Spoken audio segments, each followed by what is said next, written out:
একজন গ্রাম্য লোক মনে মনে নিয়ত করলো, আমি রাসূলের দরবারে একটা হরিণ উপহার দিব। যেমন কথা তেমন কাজ। তিনি কি করলেন, একটা বাচ্চা হরিণী ধরে নিয়ে আসলেন। বাচ্চা হরিণী ধরে নিয়ে আসলেন, রাসূলের কাছে দিলেন। এবার বন্ধু হযরতে হাসান রাদিয়াল্লাহু তাআলা আনহুকে হরিণের বাচ্চাটা দিয়ে দেওয়া হলো। এই দিয়ে দেওয়ার সময় হঠাৎ করে নজর দিয়ে চাইয়া দেখলেন ইমাম হুসাইন যে ভাইয়াকে হরিণের বাচ্চাটা দিয়ে দিল। এবার ইমাম হুসাইন দৌড়ে ছুটে আসলো। বন্ধু দেখবেন আমাদের বাংলাদেশের মধ্যে এই রীতিটা এখনো আছে। মেয়ের ঘরের বাচ্চারা যখন আসে, দাদা দাদু কিন্তু ছেলের ঘরেরটির আদর একটু কমাই দেয়। দেয় কি দেয় না? কয় আমার মেয়েটা অনেক দূরে থাকে, এই আমার নাতি নাতকুরগুলো আদর থেকে বঞ্চিত হয়। একটু হৃদয় দিয়ে ভালোবাসে, আদর করে কোলে করে আদর দিয়ে বন্ধু রাখে কিনা? বন্ধুরে আমার, বন্ধু এবার কি করলো, ইমাম হুসাইন দেখতে পেলেন ওই যে হরিণীর বাচ্চাটা ভাইয়াকে দিয়ে দিয়েছে। এবার দৌড়ে ছুটে আসলেন প্রাণের নানার কাছে। নানা, নানা গো, ভাইয়াকে তো হরিণীর বাচ্চা দিয়েছ, আমারও তো একটা লাগবে। জোরে বলেন না সুবহানাল্লাহ। আমি বুঝাইতে চাই ইমাম হাসান হুসাইনকে আমার আল্লাহ কত বেশি ভালোবাসে বন্ধু। এবার কি করলেন, নবীজির কাছে হরিণ আসছে কয়টা? বন্ধু কতবার আমি পড়েছি রে, যতবার আমি পড়েছিলাম ততবার আমি পেজটার দিকে শুধু তাকিয়ে দেখলাম আমার আল্লাহ কত ভালোবাসে রে। তাদেরকে জানি কাল হাসরে পাবো কিনা, সেই মর্যাদার সমকক্ষে যেতে পারবো কিনা মনের ঘরে বন্ধু মনের অজান্তেই ভাবনা চলে আসে। এবার কি করলেন, ও বন্ধু ইমাম হুসাইন এসে চাইলেন, নানা গো আমার একটা হরিণ লাগবে তো। এই কথা বলার পরে ইমাম হুসাইন হরিণে চাইতে দেরি, আমার নবীজি ওই যে দেখেন আমার চোখের সামনে গেটের বাইরে কিছু মানুষ দাঁড়িয়ে আছে, দেখেন স্পষ্ট দেখা যায়। এটা প্র্যাকটিক্যাল, আমি বোঝানোর জন্য বলছি, প্র্যাকটিক্যালি দেখতে পাচ্ছেন কিনা? ঠিক আমার নবীজি ও বন্ধু সুন্দর করে নিবিড়ভাবে দেখায় দেখলেন দুইটা হরিণ দৌড়ে নবীজির দিকে ছুটে আসছে। এবার এসে বন্ধু একটা হরিণীর বাচ্চা, আরেকটা হলো বড় হরিণী। এবার হরিণী নবীজির সামনে আসলো, আসার পরে আল্লাহর কুদরতে হরিণীর জবান খুলে গেল। ওই হরিণীর জবান যখন খুলে গেল বন্ধু, এবার নবীজির কদমে সালাম দিয়ে দিলেন, ইয়া রাসূলুল্লাহ, ইয়া হাবিবাল্লাহ, নবী গো আপনার কদমে যে হরিণের বাচ্চাটা দেওয়া হয়েছে ওই বাচ্চাটার মা আমি গো, আপনার কলিজার টুকরা হাসানকে দেওয়া হয়েছে। ইয়া রাসূলুল্লাহ, আমি মা হয়ে আজকে আমার আরেকটা বাচ্চা আপনার কদমে দিয়ে গেলাম, আপনার ওই কলিজার টুকরাকে দিয়ে দেন। জোরে জোরে বলেন না সুবহানাল্লাহ। বন্ধুরে আমার, ও বন্ধু আমি আপনাদেরকে বুঝাইতে চাই হরিণ কি নিজের পাওয়ারে চলতে পারে নাকি আল্লাহর হুকুমে? কথা বলেন না। এ হরিণী পাঠাইছে কে? আমার আল্লাহ। শুধু এখানে একান্ত নয়, আমি আপনাদেরকে আরেকটু বুঝাইতে চাই বন্ধু, বিরক্ত হননি? যুবক ভাইরা তোমাদের কাছে ভালো লাগেনি? যুবকরা হাত তুলে দেখাও কার কার কাছে বেশি ভালো লাগে। সবাই যুবক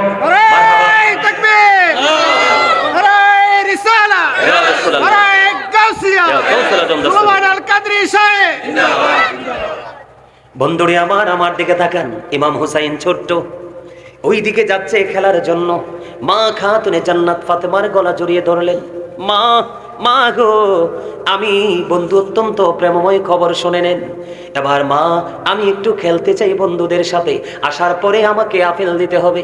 মা খাতুনে জান্নাত কোনো চিন্তা করলেন না, তিনি বললেন হ্যাঁ বাবা তোমাকে আমি আপেল দিব।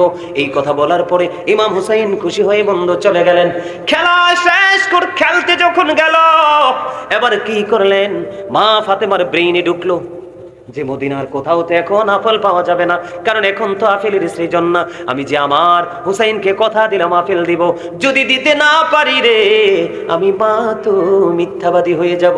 মা ফাতেমার মধ্যে বন্ধু একটা চিন্তা যখন চলে আসলো, যারা মদিনায় গিয়েছে তারা দেখেছে আমার নবীজি রওজা মোবারক থেকে ও বন্ধু মা ফাতেমার বাড়ি বেশি দূরে ছিল না, অল্প কিছু ডিস্টেন্স ছিল বন্ধু। আমিও গিয়ে দেখে এসেছি, এই দুই চোখ দিয়ে প্রাণ ভরে দেখে এসেছি বন্ধু। এবার কি করলেন, এবার আমার দিকে তাকান বন্ধু, যদি ভালো না লাগে আলোচনা শেষ করা পর্যন্ত যদি ভালো না লাগে আমি কিচ্ছু বলবো না, ওই দিক দিয়ে বের হয়ে চলে যাবেন, কিন্তু কাউকে ডিস্টার্ব করবেন না বন্ধু। আমি আপনাদেরকে বলে দিতে চাই এবার ঘটনাটা কি হলো। এবার ইমাম হুসাইন চলে গেলেন খেলতে, মা ফাতেমা দৌড়ে চলে গেলেন রাসূলের হুজরা মুবারকে। হুজরা মুবারকে যাওয়ার পরে আমার নবীজি চাইয়া দেখলেন ইমাম হুসাইনের মা জান্নাতের সরদারিনী, আমার নবীজির কলিজার টুকরা যাকে বলতেন আমার নবী উম্মে হাবিবা। জোরে জোরে বলেন না সুবহানাল্লাহ। বন্ধুরে আমার, নবীজি যখন ললাটের মধ্যে ঘাম দেখলেন, দেখার পরে ডাক দিয়ে বললেন, মা, মা গো। নবীজি বসা ছিলেন, মা ফাতেমাকে দেখে বন্ধু দাঁড়িয়ে গেলেন, আম্মা আপনি এখানে বসেন, আপনার ললাটে ঘাম দেখা যায় কেন? বাবা, বাবা গো, আপনার কলিজার টুকরা হুসাইন আজকে আপেল চেয়েছে গো বাবা, আমি কথা দিয়েছি খেলা শেষ করে আসতে দিব গো, কিন্তু বাবা এখন তো মদিনার কোথাও আপেল নাই, আমি কোথা থেকে আপনার কলিজার টুকরাকে আপেল দিব?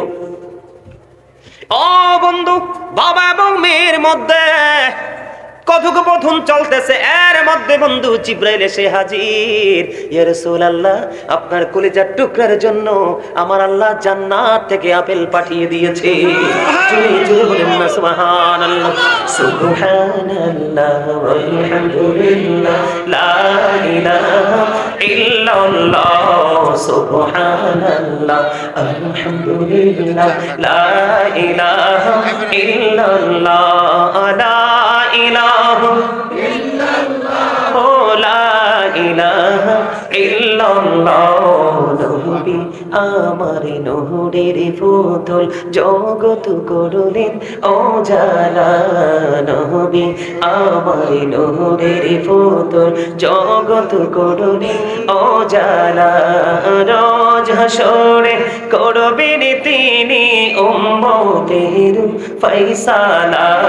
সুবহানাল্লাহ আলহামদুলিল্লাহ লা ইলাহা ইল্লাল্লাহ, লা ইলাহা ইল্লাল্লাহ, লা ইলাহা ইল্লাল্লাহ। আরশে কুরসি লৌহ কলম সৃষ্টি যাহার ওসিলা, আরশে কুরসি লৌহ কলম সৃষ্টি যাহার ওসিলা, নিজে আল্লাহ খুশি হইয়া নাম রাখলেন হাবিবুল্লাহ। সুবহানাল্লাহ, মহব্বতে আরো জোরে, মহব্বতে লা, সুবহানাল্লাহ ওয়ালহামদুলিল্লাহ লা ইলাহা ইল্লাল্লাহ, লা ইলাহা ইল্লাল্লাহ, ও লা ইলাহা ইল্লাল্লাহ, লা ইলাহা ইল্লাল্লাহ মুহাম্মাদুর রাসূলুল্লাহ সাল্লাল্লাহু আলাইহি ওয়াসাল্লাম। জিকির করার পরে শান্তি লাগছে কার?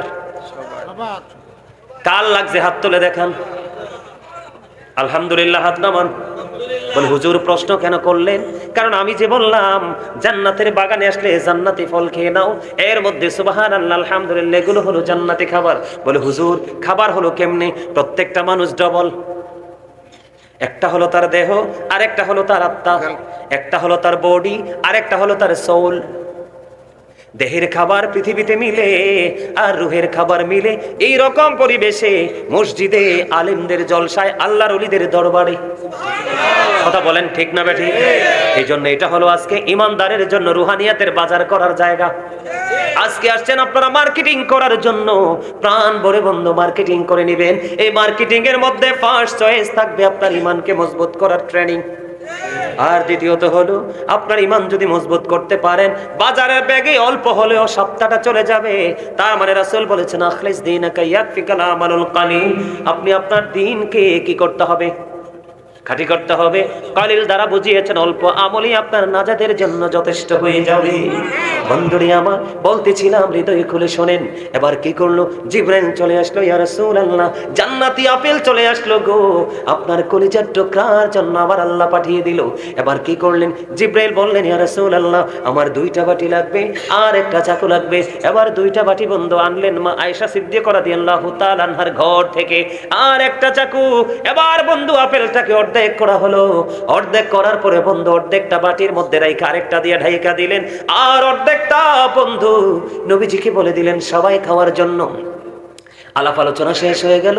ইমাম হুসাইন খেলা শেষ করে বাড়ি ফিরে আসলো। মা ফাতেমা আসার পরে যখন আপেল চাইলেন, মা ফাতেমা আপেলটা খেতে দিলেন। আপেলটা যখন বন্ধ খেতে দিলেন, খেতে দেওয়ার পরে ইমাম হুসাইন আপেল খাওয়ার পরে বললেন, মা মা মা গো, এত মজার আপেল তো আমার জীবনে কোনোদিন খাইনি গো, এখন থেকে প্রতিদিন আমাকে আপেল দিতে হবে। মা জানতে বড় মনে চায় গো, এই আপেল তুমি কোথা থেকে এনেছো বাবা? বাবা গো, এই আপেল তো আমি আনিনি, তোমার নানার কাছে আমার আল্লাহ জান্নাত থেকে পাঠাইছে।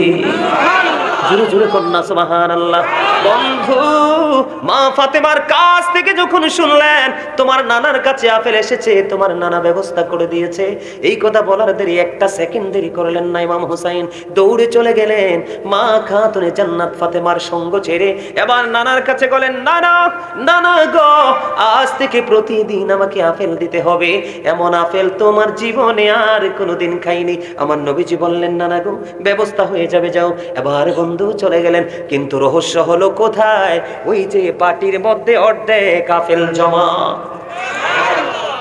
বন্ধুরে আমার, প্রতিদিন একবার করে সরাইতে হবে এই বাটিটা। মা ফাতেমা নিয়ে রেখে দিলেন। দিন চলে গেল, রাত পাড়িয়ে গেল।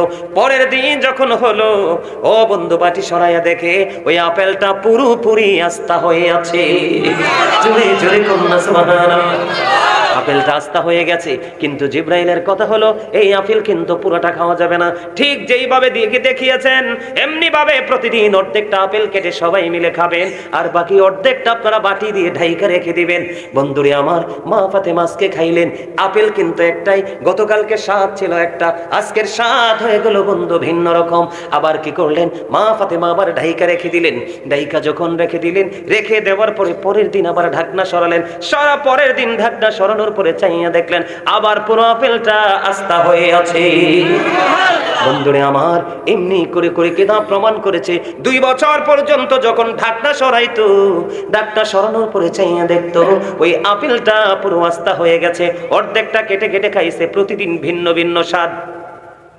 2 বছর পরে আল্লাহর রহমতে, আল্লাহর কুদরতে আপেলটা অদৃশ্য হয়ে যায়। জোরে জোরে কন্যা সুবহানাল্লাহ। বন্ধুরে আমার, দেখছেন নি, চাইতে দেরি চাইছে কোথায়? জমিনে, মায়ের কাছে। কোথায়? আর আপেল পাঠাইছে আমার আল্লাহ জান্নাত থেকে। আর আপনি আমি ঘরের বাচ্চাকে টাকা দিয়ে দিলেও ভালো জিনিস আনতে পারে না। কথা বলেন না কেন? আছে না নাই? তাহলে ইমাম হুসাইনের দাম আছে না নাই? মর্যাদা আছে না নাই? তাহলে তাদের সাথে প্রেমের ডুরি লাগানোর দরকার আছে না নাই? বন্ধু, এখানে এই শুধু ক্ষান্ত নয় রে, আমার দিকে বন্ধু তাকান। ইমাম হাসান হুসাইন 2 ভাই হাতের লেখা লেখলেন। হাতের লেখা লেখার পরে ও বন্ধু রাসূলের কাছে গেলেন, নানা গো, বলে দাও না কার লেখা বেশি সুন্দর। আমার নবীজি পাঠাই দিলেন, তোমার বাবার কাছে চলে যাও। কার কাছে? হযরতে আলীর কাছে। এবার আলীর কাছে চলে আসলেন, বাবাকে বলে দাও না কার হাতের লেখাটা বেশি সুন্দর। এবার হযরতে আলী একটা ডাক দিয়ে বললেন, বাবা, বাবা গো, চলে যাও তোমার মায়ের কাছে, যিনি জান্নাতের সারদারি। এবার মা খাতুনে জান্নাত ফাতেমার কাছে যখন বন্ধু চলে গেল, চলে যাওয়ার পরে এবার খেয়াল করে দেখেন তাদেরকে আমার আল্লাহ কত বেশি ভালোবাসে। বন্ধু, তাদেরকে কত বেশি ভালোবাসে রে। এবার মা ফাতেমা বললেন, আমার ঘরে 7টা মতি আছে। কয়টা? 7টা। আমার ঘরে 7টা মতি আছে, তোমাদের দিকে আমি নিক্ষেপ করব। তোমাদের দিকে আমি কি করব? নিক্ষেপ করব, মানে ঘর থেকে তোমাদের দিকে আমি ফেলাবো। যে যত বেশি কুড়াইতে পারবা তার হাতের লেখা বেশি সুন্দর বলে গণ্য হবে। বন্ধু, মা ফাতেমা নিক্ষেপ করতেছেন। বন্ধু, নিক্ষেপ করতে করতে বন্ধু 6টা নিক্ষেপ করে ফেললো। 2 ভাই বন্ধু 3টা করে 6টা কুড়িয়ে নিল। আর বাকি আছে কয়টা? আর বাকি আছে একটা। এবার কি করলেন বন্ধুরি আমার? এবার মা ফাতেমা যখন মতিটা হাতে নিলেন, আমার আল্লাহ জিব্রাইলকে একটা ডাক দিয়ে বললেন, জিব্রাইল যাও ওই ফাতেমার বাড়ি চলে যাও রে। ফাতেমা যখন মতিটা নিক্ষেপ করবে, ওইটাকে দুইটাকে 2টা টুকরা করে ইমাম হাসান হোসেন 2 ভাইয়ের বাগে অর্ধেক করে দিয়ে দাও। বন্ধুরে আমার, মা ফাতেমা নিক্ষেপ করতে দেরি, নজর দিয়ে চাইয়া দেখলেন অটোমেটিক্যালি মতিটা 2টা ভাগ হয়ে গেল। 2 ভাইয়ের দিকে 2 অংশ চলে গেল। মা গো, বলো না কার লেখা বেশি সুন্দর? এবার মা ফাতেমা ডাক দিয়ে বলল, বাবা গো, তোমাদের 2 জনের লেখাই সমান সুন্দর। জোরে জোরে কন্যা সুবহানাল্লাহ। তাহলে তাদেরকে ভালোবাসার দরকার আছে না নাই? তাদের সাথে মহব্বত লাগানোর দরকার আছে না নাই? বন্ধুরে আমার, ইয়াজিদের বাবা ছিলেন ওই পাপিষ্ট ইয়াজিদের কথা না বললে কারবালার ইতিহাস বুঝবেন না। তার কথা আমরা বলতে চাই না, কারণ হি ইজ ভেরি ক্যারেক্টারলেস। চরিত্রহীন ছিল একজন, কিন্তু তার বাবা আমির মুয়াবিয়া ছিলেন সত্যিকারের রাসূল প্রেমিক। বন্ধু, অনেক লম্বা ঘটনা। ইয়াজিদ যখন ক্ষমতার মস্তদে বসলো ৬০ হিজরিতে, তখন মদিনার গভর্নর ছিলেন বন্ধু মারওয়ান ইবনে হাকাম। ওনার কাছে চিঠি পাঠালেন, আমার দিকে তাকান না, ইমাম হুসাইনের কাছে চিঠি পাঠালেন, ইমাম মারওয়ান ইবনে হাকামের কাছে চিঠি পাঠালেন ইমাম হুসাইনকে চাপ সৃষ্টি করার জন্য, ইয়াজিদের হাতে বায়াত গ্রহণ করার জন্য। জোরে জোরে কন্যা নাউজুবিল্লাহ।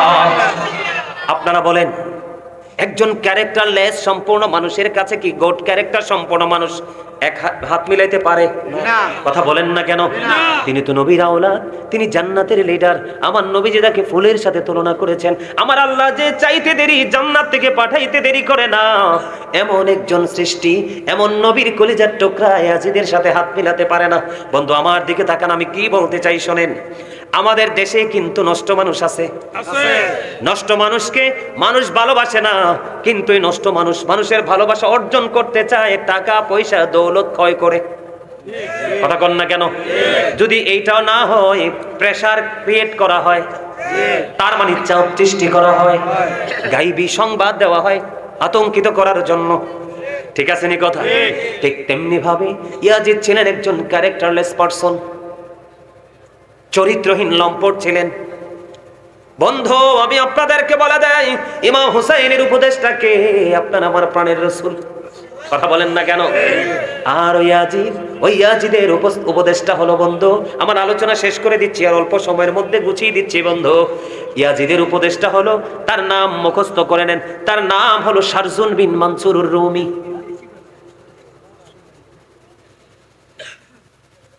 তোমাদেরকে বলছিলাম কথা বলো না, কথা বলবা, আরো জোরে বলবা, কথা কি করবা? চুপ, ঠিক আছে? কারণ এতক্ষণ ধৈর্য ধরেছ, আর একটু ধৈর্য ধরো। আমি আবারও বলছি, আপনাদের মধ্যে যদি কোনো বিরক্তি বা ক্লান্তি বা প্রতিকূলতা সৃষ্টি হয় মানসিকভাবে, তাহলে ওই যে অনেকে দেখেন না বের হয়ে যাচ্ছে না, গিয়ে একটু হাঁটাহাঁটি দিয়ে আসবেন, কিন্তু কানটা রাখবেন ওয়াজের দিকে যদি শেখার ইচ্ছা থাকে। আর যদি বলে না হুজুর মানে মন চাইছে না, তাইলে আমি মনে করি বাড়ি থেকে ঘুমানো বেটার। ঠিক না? কারণ এই একটা মাহফিল অনেক কষ্ট করে। জিজ্ঞেস করেন ওনারা কতদিন ফোন দিয়ে আমার সিরিয়ালটা নিছে। অনেক ব্যস্ত থাকতে হয়, ঘুম নাই, খাওয়া নাই, রাত কি রাত রাস্তায়। দিনের কিছু অংশ বাসায় থাকি, আবার একবেলা খাওয়া হয়। কয়বার? একবার। আল্লাহর কুদরত, আপনাদের দোয়া ছাড়া ভালো থাকার কোনো সুযোগ নেই। ভাল লাগে না আলোচনা? সবার কাছে লাগে? সবার কাছে লাগে? আরো জোরে বলেন, আরো জোরে। শেষ পর্যন্ত থাকবেন তো? থাকবেন? আপনারা যে সারা রাত থাকবেন এটা আমি বিশ্বাস করি। কেন জানেন? আপনাদের হৃদয়ের খোরাক হলো এগুলা। এই যে আমার মানে আমার বয়স, আমার চাচা হবেন, ওই যে হবেন চাচা, এই যে আছে চাচা, ওনারা এই যে এখানে দর্শক সারিতে আমার অনেক মুরব্বী চাচারা আছে, দাদা ভাইরা আছে। আপনারা অনেক কষ্ট করে হেঁটে হেঁটে অনেক দূরে যেতেন না আগে ওয়াজ শোনার জন্য, যেত কি না? এখন কেউ দিন বদলাইছে, আধুনিকতার ছোঁয়া লাগছে, টেলিফোন করে হুজুর পাওয়া যায়। আগে বাড়ি খুঁজে খুঁজে বের করতে হতো। আর এখনকার মতো তো আলোচকও ছিল না। কথা কি বুঝতে পারছেন? তো ওরা তো বেশি খুশি, কারণ বাড়ির আঙ্গিনায় হুজুর পাইছে, নিজের বাড়ির আঙ্গিনায় মাহফিল হচ্ছে, এটা তো মজার জিনিস। আল্লাহ আমাদের সবাইকে প্রেমময় করে দিক। চোখে জোরে বলেন আমিন, আরো জোরে বলেন আমিন। আমার দিকে তাকানো বন্ধু, আমার হুসাইনের উপদেশটা ছিল প্রাণের রাসূল। তিনি কোরআন হাদিসের, কোরআন সুন্নাহর বাইরে ইমাম হুসাইন কোনো কিছু চিন্তা করতেন না। আর ইয়াজিদ, যিনি বন্ধু ইতিহাসকে কলঙ্কিত করেছে, 61 হিজরিতে এক মর্মান্তিক অধ্যায় তৈরি করেছে, ওই ক্যারেক্টারলেস পারসন হলো ইয়াজিদ। ও বন্ধু, ইয়াজিদের উপদেশটা ছিল শারজুন বিন মানসুর রুমি। তার নাম হলো শারজুন বিন মানসুর রুমি। তিনি ছিলেন একজন ইহুদি। তার কাজ ছিল দিনের বেলা বন্ধু মানুষ বানর নাচানো। দিনের বেলা সে বানর নাচাতো, আর রাত্র যখন হতো অসভ্য পরিবেশ তৈরি করতো। বোঝেননি কথা? বোঝেননি? মদ, গাঁজা, নেশা, নষ্ট নারী। নাউজুবিল্লাহ বলেন না? আরো জোরে। আমাদের সমাজের মধ্যে, আপনাদের এলাকায় না থাকলেও আমাদের দেশের মধ্যে আছে বন্ধু। বয়স মাইনাসের দিকে চলে গেছে, এখনো আর একজনের বিবির দিকে কুদৃষ্টিতে তাকায়। নিজের ঘরের মেয়ের মতো আরেকটা মেয়ে রাস্তায় দেখে তার দিকে কোন নজরে তাকায়, তাকায় কি তাকায় না? আছে না নাই? বন্ধুরে আমার, ইয়াজিদের উপদেশটা ছিল এরকম 100% ক্যারেক্টারলেস। কারণ আমার আল্লাহ কোরআনে বলেছে ইন্নাল কাফিরিনা কানু লাকুম আদুওয়াম মুবিনা। আমার আল্লাহ বলেছেন the heretics are the eternal enemy of the believers. ঈমানদারদের প্রকাশ্য শত্রু হলো বেঈমান কাফেরেরা। বন্ধু, আমি আপনাদেরকে বলে দিতে চাই, ইয়াজিদ মানেটাকে একটু বোঝা দরকার, ঠিক কিনা বলেন?